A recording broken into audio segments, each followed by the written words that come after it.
Спасибо, что оставались с нами. Мы продолжаем прайм на телеканале АТР. У нас в гостях Антон Геращенко, народный депутат и неформальный советник главы МВД Арсена Авакова. Мы говорили о многих темах уже, но сейчас я хочу перейти к темам политических покушений. К нам через какое-то время присоединится по скайпу Аркадий Бабченко. Я знаю, что вот по делу о покушении на тебя, Антон, этот кейс передан в числе других доказательств вины России в Гаагский суд ООН. Именно ООН, не по правам человека, а ООН в Гааге.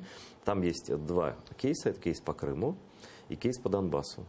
Вот финансирование терроризма – это кейс по Донбассу, да, со стороны России. Что там, что вы дали из тех доказательств, которые есть по делу о покушении на тебя? Вообще поподробнее расскажи, об этом мало почему-то писали. Хорошо, совершенно верно. Значит, действительно, один из фактов и доказательств участия Российской Федерации в финансировании терроризма на территории Украины – это факт покушения на меня. В декабре 2016 года в Украину было признано два человека, которые ранее жили в Крыму. Их фамилия Якуб и Жиренко. Это ранее судимые граждане, которым дали задачу приехать в Украину и убить меня.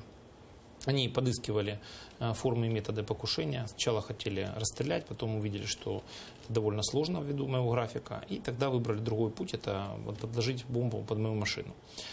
Почему этот факт является, в числе прочих, доказательством финансирования России терроризма? Дело в том, что когда они приехали в Украину, то мне посчастливилось, так же, как и Аркадию Бабченко, им российские спецслужбы дали контакт человека, который должен был помогать, а он уже был перевербован СБУ. Поэтому, когда они приехали, об этом стало известно службе безопасности, их действия документировали, за каждым их шагом следили, у них были поставлены прослушка. Это тут в Киеве? Да, это здесь в Киеве, когда они были. В их квартире, которую они снимали, были установлена прослушка во всех местах, там даже в туалете. В машине была прослушка и так далее. Поэтому были задокументированы десятки часовых переговоров с их российскими кураторами. В частности, одним из кураторов, фамилию которого можно называть, был некий Андрей Тихонов, который был гражданином Украины, бывшим военнослужащим, но который в апреле 2014 года вдруг все бросил, выехал из города Чугуева и воюет с 2014 года против Украины. Это был такой же спящий агент, как известный Безлер, если помните, такой был в Горловке. Безлер в Горловке жил себе, не тужил, был каким-то директором кладбищ, там, сотрудником данных предприятий. Раз, оказывается, он резидент Российской России. Это был такой же резидент, спящий, среди военных пенсионеров. И таких еще у нас в Украине, я думаю, не один десяток есть. Этот человек по громкой связи, в том числе, давал указания этим двум террористам, как готовить покушение, финансировал их работу.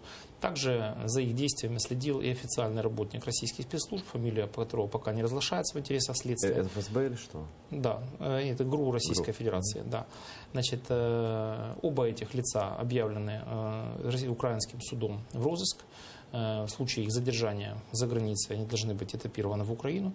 Может быть, когда-нибудь это произойдет. Думаю, что они, конечно, будут стараться не покидать территорию Российской Федерации или оккупированных территорий. Тем не менее, украинский суд дает оценку таким действиям. Поэтому в моем деле официально задокументированы на аудио, на видео случаи, когда представители российских спецслужб организовывают покушения на государственных деятелей в Украине, организовывают и финансируют эти вещи. Я точно так же не сомневаюсь, что за убийством Павла Шеремета стоят российские спецслужбы. Мы точно так же знаем уже, что убийство полковника украинской разведки Шаповала организовано российскими спецслужбами.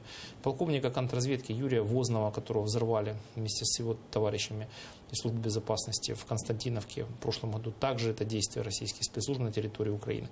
И все это попадает под конвенцию о запрете финансирования терроризма, которую Россия подписалась. Эта конвенция заявляет, что государства, подписавшие ее, обязуются не финансировать террористические действия на территории других государств и в своей стране также.